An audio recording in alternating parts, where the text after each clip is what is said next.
کہ بھائی وہ 4 ٹانگوں والی گائے کے ساتھ ایک 5ویں ٹانگ بھی موجود ہے، اور جناب اس کا ایک نایاب جانور ہو گیا. کیا اس طرح کے جانور کی قربانی ہو سکتی ہے؟ اور دوسرا ذرا قربانی کی دعا کے حوالے سے بتائیے گا کہ قربانی کی دعا لوگ اکثر، آپ نے کہا بسم اللہ پڑھ کے، کہ قربانی کی دعا پڑھنا کتنا ضروری ہے، ذرا اس حوالے سے بتائیے گا. یہ جو 5 ٹانگ والی جو آپ نے بات کی، یہ عام طور پر، یہ بھی پھر جو جنرلی جو عام طور پر جانور ہوتا ہے وہ 4 ٹانگوں والا ہی ہوتا ہے. یہ صحیح. پھر ہو سکتا ہے کہ شاید عیب میں شمار ہو، یا اس سے خوبصورتی، مطلب ظاہر جو ابھی فرمایا علامہ صاحب نے کہ خوبصورتی متاثر ہو گئی اس کی، وہ 5 ٹانگوں کے ساتھ خوبصورت نہیں لگے گا جانور، کمپلیٹ نہیں لگے گا جانور. صحیح. تو ہو سکتا ہے کہ وہ بھی شاید اس زمرے میں آ جائے. دوسرا یہ آپ نے فرمایا کہ دعا پڑھنا یہ ضروری نہیں ہے، سنت ہے. انی وجہت وجہی للذی فطر السماوات والارض حنیفا، یہ پوری دعا ہے. قل ان صلاتی و نسکی و محیای و مماتی للہ رب العالمین. اگر یہ دعا آپ نہیں بھی پڑھتا ہے کوئی، بسم اللہ اللہ اکبر کر کے پڑھ لیتے ہیں، تو بھی قربانی کے مسائل میں اس میں کوئی فرق نہیں پڑے گا، قربانی میں فرق نہیں پڑے گا. آپ کے سوال سے تھوڑا سا قطع نظر میں 3 چیزیں میں بتانا چاہ رہا تھا، کیونکہ ظاہر ہے کافی جگہوں پہ چیز سنی جا رہی ہے. ایک تو یہ کہ ہمارے بہت ساری فیملیز میں، خاص کر کے پاکستان کی بات کروں گا، کہ بہت ساری فیملیز میں ایسا ہوتا ہے کہ کمبائن فیملی ہے، تو ایک بکرا لے لیا، سب کی طرف سے قربانی ہو گئی. ایسا نہیں ہے. آپ گھر کے اندر جتنے افراد صاحب نصاب ہیں ان سب کی طرف سے قربانی کی جائے گی. اگر 7 بندے ہیں تو 7 کا حصہ ہوگا، تو گائے لے لیں گے تو 7 حصے ہو جائیں گے. اور اگر آپ نے 7-8 بندے صاحب نصاب ہیں، سب کے پاس اتنا مال ہے، سب کے بینک اکاؤنٹس ہیں، سب کے پاس سونا ہے، چاندی ہے، تجارت کا مال ہے، حاجت اصلیہ کے علاوہ مال ہے، اور آپ صرف ایک دمبا کر رہے ہیں طرف سے، تو وہ سب کے سب گناہ گار ہوئے. جن پر واجب تھی انہوں نے نہیں کیا تو وہ سب گناہ گار ہوئے. دوسرا باریک یہ ہے کہ ہم لوگ اجتماعی قربانی، ہمارے یہاں برکاتی مسجد حیدرآباد میں اجتماعی قربانی ہوتی ہے، جہاں 111 گائے کٹتی ہیں، 63 گائے کٹتی ہیں، جس میں گوشت الحمدللہ غریب آبادیوں میں تقسیم ہوتا ہے. تو اجتماعی قربانی ہو، یا آپ کی فیملی کی 3-4 گائے ہیں، یا 2-3 بکرے آپ ذبح کروا رہے ہیں، تو ہر قربانی کے بعد چھری کو لازمی آپ نے واش کروانا ہے.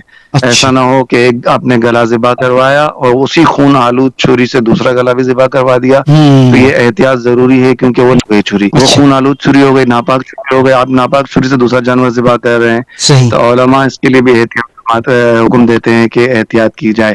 اور تیسرا صوفیانہ نقطہ قربانی کے حوالے سے یہ ہے کہ جو علامہ صاحب نے نشانیاں بتائیں کہ یہ چیزیں ہوں گی تو قربانی نہیں ہوگی، اور اگر ریاکاری بھی ہوگی تو بھی قربانی نہیں ہوگی. صحیح. ریاکاری، دکھاوا ایسی چیز ہے آصف بھائی کہ ساری نیکیوں پر پانی بہا دیتی ہے. بالکل.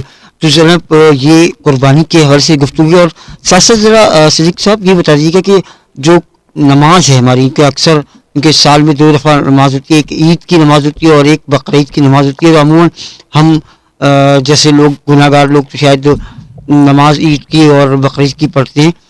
تو مجھ سمیت تو میں یہ کہنا چاہ رہا تھا کہ ذرا عید کی جو بقرعید کی نماز ہے، ذرا اس کے حوالے سے ذرا تمام سننے والوں کو بتائیے گا، یہ کس طریقے سے ہوتی ہے، رفع دین ہوتا ہے، رفع دین کتنی دفعہ کرنا ہوتا ہے، تمام ذرا چیزیں بھی تمام سننے والوں کو بتائیے. عید الفطر ہو یا عید الاضحیٰ ہو، دونوں کی جو طریقہ ایک ہی ہے نماز کا. سب سے پہلے اچھا، بہت سے حضرات نیت، ائمہ حضرات جو ہے وہ نماز سے پہلے نیت یاد کرواتے ہیں. ایک تو سب سے بڑا المیہ ہمارا یہ ہے، سب سے بڑا المیہ آصف بھائی، ہمارا المیہ یہ ہے کہ بینگ مسلم یہ حیران کن بات ہے کہ ہمیں نماز جنازہ کا طریقہ بتانا پڑتا ہے، ہمیں قربانی کا طریقہ بتانا پڑتا ہے، اور ہمیں نماز عید کا طریقہ بتانا پڑتا ہے. مجھے یاد ہے کہ ہندوستان سے ایک عالم صاحب آئے تھے، اور ان کے علاقے میں زیادہ ماشاءاللہ دینداری تھی، اور وہاں کوئی ایسا کانسیپٹ نہیں تھا کہ نماز کا طریقہ بتایا جائے. وہ پاکستان آئے نماز جنازہ پڑھانے کے لیے، تو لوگوں نے کہا غلط طریقہ بتا دیجیے. تو بہت حیران ہوئے کہ کیوں مسلمان نہیں کھڑے پیچھے. تو کہا جی مسلمان تو کھڑے ہیں، لیکن آپ طریقہ بتا دیجیے.